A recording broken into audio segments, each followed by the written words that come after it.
There is so much going on and going wrong with this email, but I redesigned it from this to this. There was a lot going on with the original email that just didn't need to be there. And secondly, the design just needed a few little tweaks in order to get the message across. Let's start with everything that needed a bit of help. So first we have the header and all of these singular buttons here. These buttons match exactly what's on the website, and we don't need to replicate that in email.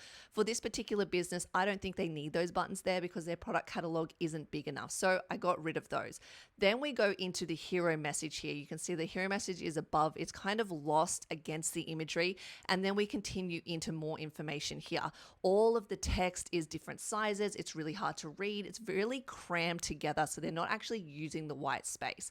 We then go into the midsection of the email and we start talking about something completely different, which is their pastel collection, which is not the forefront of what this email is about. And then again, we fall into an area about them shopping something else. You'll see with this whole email that there's no CTA buttons anywhere. So this is going to hinder your results that you need through email as well. Overall, this email has far too much information and it's really hard to flow through as a reader because the design is so cramped. So how did I get from the original design to the new design? Because the restock is such a big thing in their business, this email should focus on purely just that. We don't want to take the attention away from the fact that we have something coming tomorrow.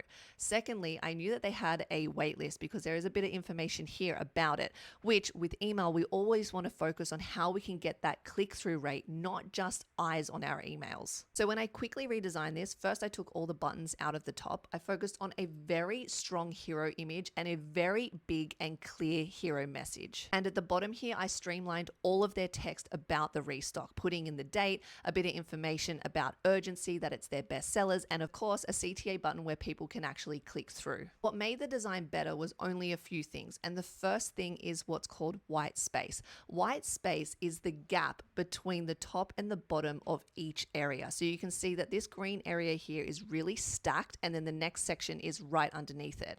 When we look at the new design, you can see that there is clearly padding at the top and the bottom, which is called white space. You can also see that there is padding on the sides. And lastly, it was the consistency in the headings and the paragraphs. So this one here is what's called a H1 heading. Then we move down into a H2 heading and then your paragraph text. When we look at the original design, there is lots of different sizing in text, which can be really hard for customers to scan. If you want to learn more about design principles in email, go check out my email design toolkit.